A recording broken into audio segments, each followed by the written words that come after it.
Haydi haydi tamam haydi.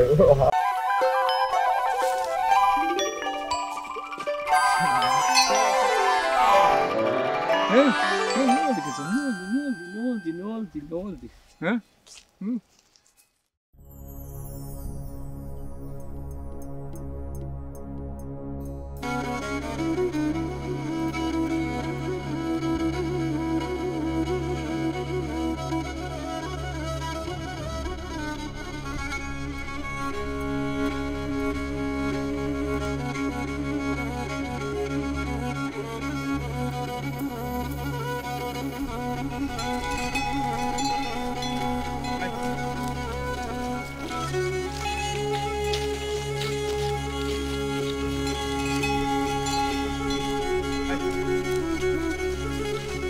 Ben hanımımı seviyordum, çok seviyordum. Yani ne bileyim ya, Allah'tan geldikten sonra hiçbir şeyi yok. Takdir ilahi onun. Haydi tamam haydi.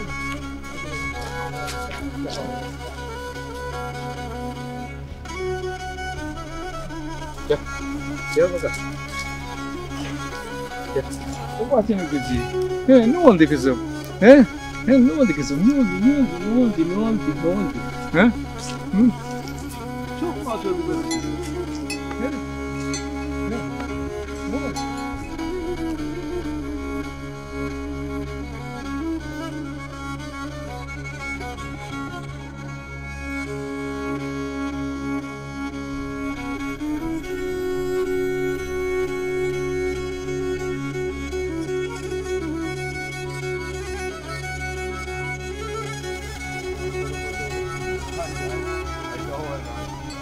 İşte hayvanlarla böyle. Seversen onları yaşarsın bunlarla. Sevmezsen yaşayamazsın, bakamazsın, uğraşamazsın.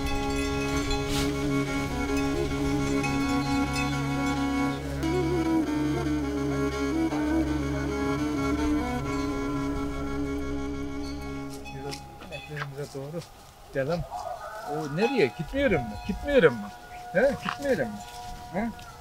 He? Haydi gidelim. Ben Trabzon Tizköy Çayırbağı'ndan Hasan Metin. Hayvancılıkla uğraşıyorum. Yani şu andaki işim hayvancılık. Ben genç yaşta evlendim.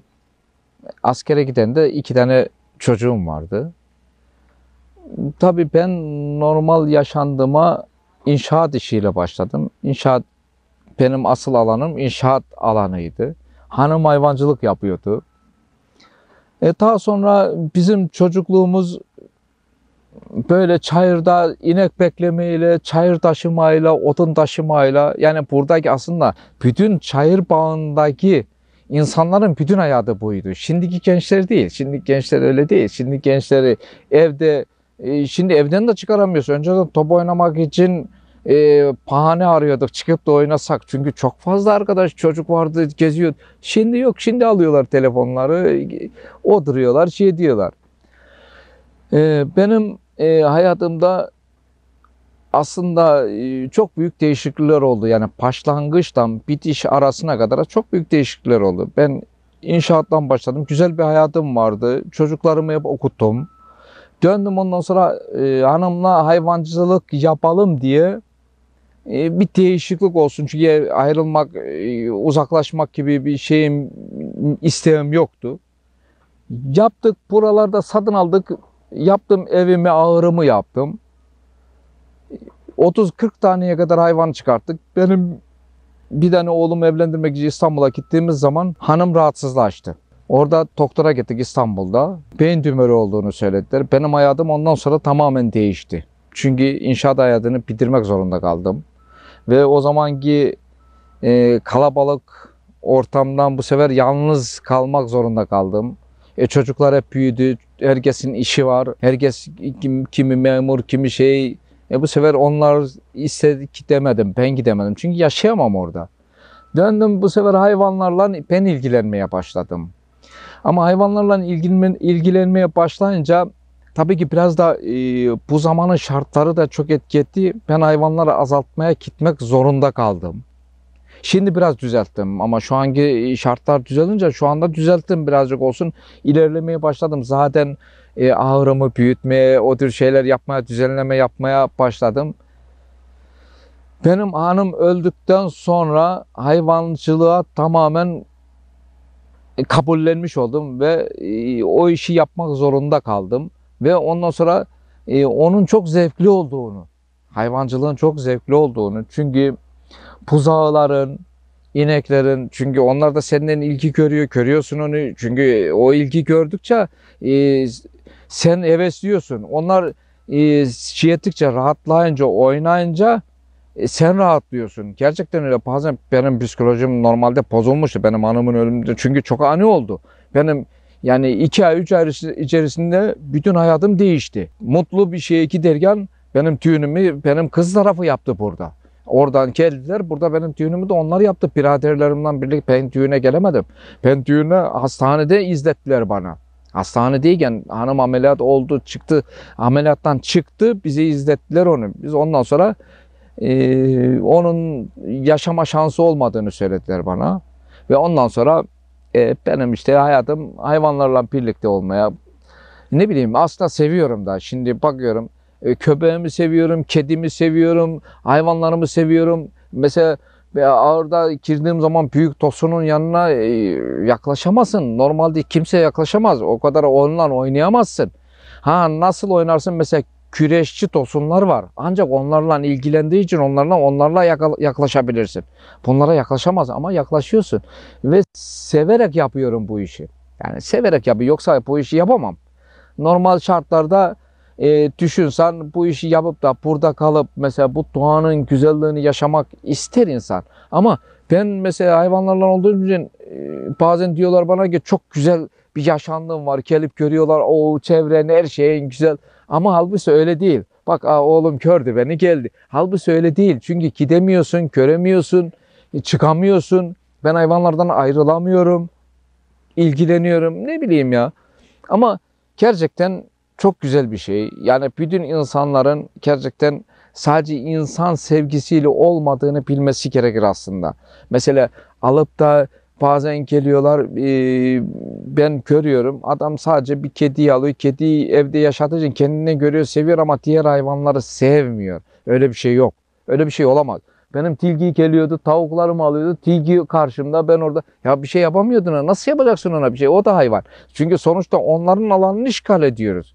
Geliyor alıp gidiyordu. Tavuk alıp gidiyordu. Ne bileyim ya. Şimdi şu köpek sevmesen onu sana yaklaşmaz. Oynamaz seninle. Dokunmaz sana. Şey etmez sana. Ne bileyim ya. Ha? Yoksa doydun mu? Ha, gidelim mi? Gidelim mi eve? Ha, eve gidelim mi? Haydi eve doğru gidelim haydi. Haydi. Haydi bakalım. Haydi bak bak sana kızay ya. Kızay sana. Kızay sana kızay. Kızay gel. Sana. Gel Musa gel. Gel bana gel. Haydi gel gel. Gel. Haydi Musa. Musa haydi. Haydi gel. Haydi gidelim. Gel. Ben Bustuk diyorum ona. Bustuk dedim ona, oğlum bana hemen gelir. Bustuk. Çünkü küçüktü. Küçük almıştım onu. Bustuk. Küçük de seviyordum onu. Bustuk. Kaldı adı Bustuk. Şey etmiyor, bırakmaz beni. Ayrılmaz. Gitsem, mesela bir yere gitsem hemen yola geliyor. Arabanın sesini nasıl tanıyor arabayı. Ona göre geliyor bana. Benimle birlikte geliyor. Kedim de var. Kedim de aynı öyle. Buralardaydı. Nerede de bilmiyorum. Onlarla oynuyorlar. Mesela ağırda beraber duruyoruz onlarla. Bunlar hemen ağıra indi mi bunlar da geliyor. Çünkü süt bekliyorlar. Şeylerini yiyorlar, yemlerini yiyorlar. Yani uğraşıyorsun. Haydi gidelim. Haydi eve gidelim. Haydi. Gel. Haydi Musluk. Haydi.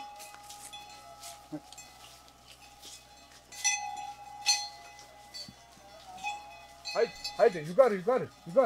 Gel. Genelde Karadeniz'de yaşam çok zordur. Karadeniz'de dışarıdan bakıldığı gibi aslında o kadar geliri yüksek bir yer değildir. Bunun yanında çok güzeldir. Gezmek istersen çok güzeldir. Ama bu bizlere mahsus değil aslında. Dışarıdan gelenler için güzeldir. Karadeniz'de yaşam genelde tarlada, çayırda, bahçede, ormanda, bu tür şeylerle geçer. Başka bir şey geçmez. Bir daha bu işlerle ilgilenmeyen gurbette geçer. Karadeniz'de yaşam çok güzeldir ama çok da zordur. Yani buraya herkes ayak uyduramaz. Çünkü yağmuru, sisi hiç eksik olmaz. Bugün nasıl oldu da bu kadar hava güzel oldu bilmiyorum. Yani normalde şu anda güzel hava. Yani böyle bir havayı bulamazsın. Karadeniz'de yaşam, insanın sevdikleri yanında olduğu zaman aslında çok güzeldir. Yani o kadar güzeldir ki yani bu anlatılamaz. Oturursun bir ağacın gölgesine oturursun. Onu her yerde bulamazsın. Oturursun kuşların sesini dinlersin. Tabii burada olanın her zaman bir kedisi köpeği vardır. Bakarsın yanında atlar vurur oynar sevinirsin. Ha zorlukları da burada yaşam kış çok olduğu için oduna dayalıdır. Şimdi bizim odun öyle gidip de çarşıdan satın almayla değildir. Sırtında herkes taşır. Şimdi arabalar olduğu için biraz daha kolaydır. Çünkü gidiyorsun arabaya atıp getiriyorsun. Karadeniz'de yaşam yaylalara mesela şu anda gidiyorsun yürüme, eskiden yürüme gidiyorsun. Bir günde gidiyordun. Hayvanlarla bir günde bazen 2 günde gidiyordun. Şimdi 10 dakikada 15 dakikada gidiyorsun. Yani eskiye göre daha rahat ama eski zevki yok. Dön. Dön. Hadi yanına. Dön. Dön. Bunların hepsi anne. O öbürler diyelim ki o anne adayı, oradaki de anne adayı, öbürler hepsi erkek. Ne oldu? Ne oldu benim oğlum? Oğlum ne oldu oğlum? Oğlum ne oldu benim oğlum? Erkek yavrular.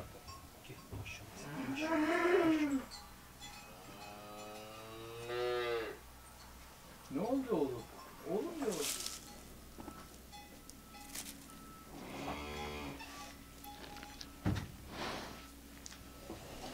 Ne oldu oğlum? Ne oldu benim oğlum? Benim oğlum ne oldu benim oğlum? Benim oğlum ne oldu benim oğlum? Benim oğlum. Ne oldu benim oğlum? Benim oğlum. Babasının oğlu. Babasının herifi.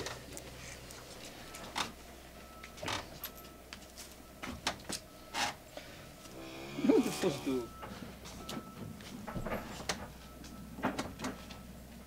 Normalde dışarıdan biri normalde boğalara tutamaz. Benim bir de biraz uysaldırlar. Belki çok ilgilendiğinden olabilir yani. Onun için uysaldırlar. Öyle şey değiller. Tamam mı? Sen tamam mı? He? Kestin mi? Ne oldu? Gördün mü? Tamam. Hadi görüşürüz. Görüşürüz. Hadi. Bay bay. Şimdi burası şu anda inşaat halinde çünkü içerisi şu anki durumda şartlarıma uygun olarak yetmiyor. Onun için inşaat halinde burası. Ağırıp buraya doğru büyütüyorum. Şu anda onun için burası inşaat halinde gözüküyor. Ağırıp buraya doğru büyüteceğim onu. Kivi fideleri aldım. Kivilerin bir kısmını diktim. Bir kısmı duruyor. Ceviz, elma, armut, ayva, kestane hepsini diktim. Bunlara zamanım yetmedi. Zaman yeterse bunları da dikeceğim. Şimdi ben diyelim ki 3,5-4 yıl oldu tamamen yalnız yaşıyorum. Ha, arada diyelim bekar bir oğlum vardır. O geliyor ben ona diyorum buraya pahalanmana gerek yok. Git kez gel. Ben çünkü şey diyorum. Şimdi yalnızlık şöyle diyeyim sana. Evde oturduğun zaman bazen rahatsızlanıyorsun veya bazen oturuyorsun. Diyorsun ki ya şunu birisiyle insan bazen oturup konuşmak için. Şimdi bazen eskiden anlatıyorlardı ki İnsan yalnız kaldıkça yanındaki birisiyle konuşmaya ihtiyacı duyuyor. Mesela bazen geliyorsun gerçekten ben onu o zamanlar anlamıyordum. Şey edince bazen gidiyorum ben mesela buzağlarla konuşuyorum. Yine ya bazen ben de diyorum acaba kendi kendime mi konuşmaya başladım. Bazen köpekle konuşuyorum, kediyle konuşuyorum. Seven de onu normalde seversin onu, okşarsın onu. Çok bir şey ama ben sürekli mesela geliyorum. Mesela ben kapının önüne geldiğim zaman hemen köpeğim, kedim hemen gelir yanıma otururum. Bu sefer onlarla sohbet ederim. Yalnızlık ben alıştım. Ben ona alıştım yalnızlığa. Ama zorlukları mesela insanın başına bir şey geldiği zaman mesela ben bazen diyorum ağırda düşmüş olsan yalnızsın. Seni ancak bir gün sonra veya çocuklar ararsa ulaşamazlarsa sana gelir bulurlar seni. Veya oturursun bir şey başına gelse kimsenin haberi olmaz. Ancak ulaşamadıkları zaman sana şey derler. Yani normalde yalnızlık Allah'a mahsustur. Ama şartlar öyle getirince insan yaşamak zorunda kalıyor. Yaşamaya kendini adapte ediyor. Ama ben alıştım. Ben yalnızlığa alıştım. Yani açıkçası bunun bir şeysi yok. Bazen insanlar diyor ya yalnızlık. Ben alıştım onu. Çünkü ben gidiyorum hayvanlarımla ilgileniyorum. Ben onlar için ama yalnız değilim. Yani bana göre yalnız değilim. Çünkü onlar olunca yalnız olamıyor insan. Yalnız olma şansı yok. Oturuyorsun evde ahırda ineklerden veya birinden bir bağırma olduğu zaman şimdi artık onları anlıyorum. Bağırdıkları zaman farklı bir şey ettikleri zaman mutlaka ahırda bir sıkıntı var. Yani ben yalnızım ama aslında yalnız değilim. Sadece bir sıkıntı başıma gelse yalnızım. Yani başka bir yalnız kalma gibi bir şey mi? Ama insanların yalnız kalmasını istemem. Hiçbir insanın kalmasını istemem. Çünkü hele benim gibi bir anda yalnız kalmasını hiç istemem. Çünkü benimkisi çok kötü oldu. Yani ben zaten bunu 2 senede ben geçen yıl atlattım bu oturumu. Benim hanımdan sonraki durumu ben o zamanlarda ben hanımımı seviyordum. Çok seviyordum. Yani ne bileyim ya böyle bir şeye edince kalınca şimdi hayvanlarımla bile ne bileyim anlaşıp gidiyorum artık. Yani buna yapacak bir şey yok. Allah'tan geldikten sonra hiçbir şeyi yok. Takdir ilahi onun. Ha belki insanlar kendine göre yönlendirebilir ama ben yönlendirmek istemiyorum. Ben hayvanlarımdan mutluyum. Seviniyorum. Rahatım.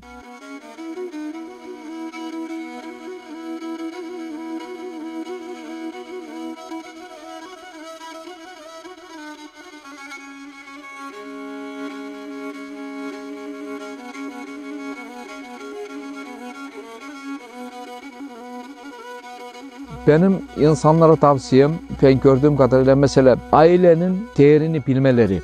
Çünkü bunu iş işten geçtikten sonra bilmenin bir anlamı yok. Ha belki ben mesela ben uzaklaşmıyordum, ben ailemi seviyordum, ben gerçekten evimi seviyordum ama insanlar bazen şartların zor olduğunu söylüyorlar. Eşine, çocuklarına saygısı, sevgisi yoktur. Eşini farklı görür, şey görür ama bunu kaybettiği zaman anlamanın bir anlamı yok. Elindeki neyse ona sıkı sıkı sarılmasını isterim.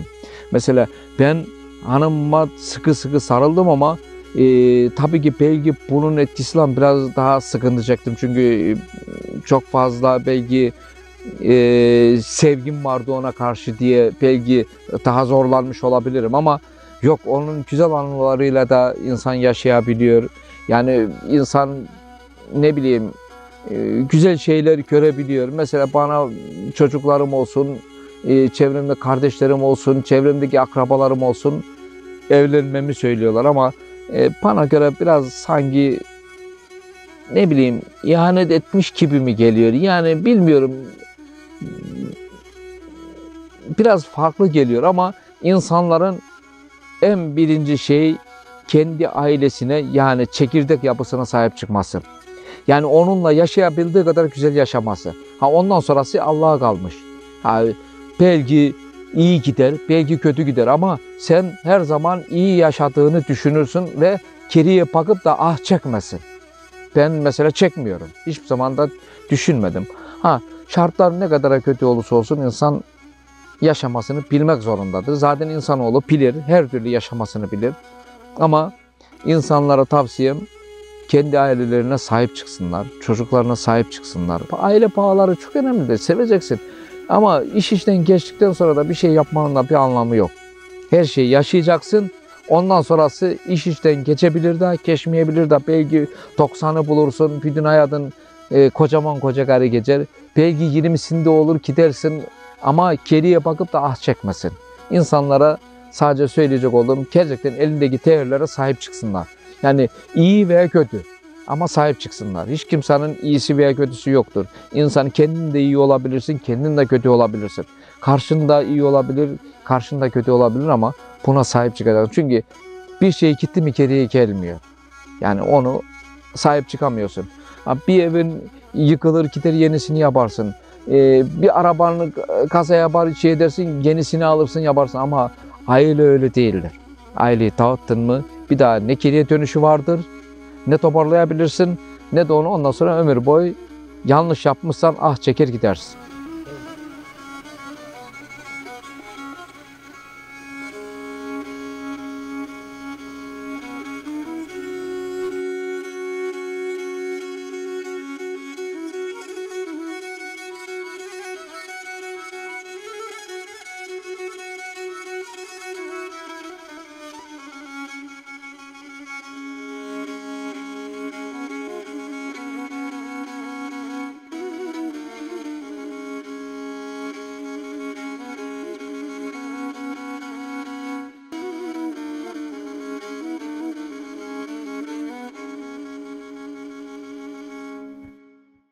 insanlara mutlu olmasını tavsiye ederim. Mutlu ol. Yani size de teşekkür ederim. Çünkü böyle bir şeyi sundunuz. İnsan biraz da derdini anlatmış oldu, içini dökmüş oldu. Yani başka diyeceğim bir şey yok. Çok teşekkür ederim. Sağ olun.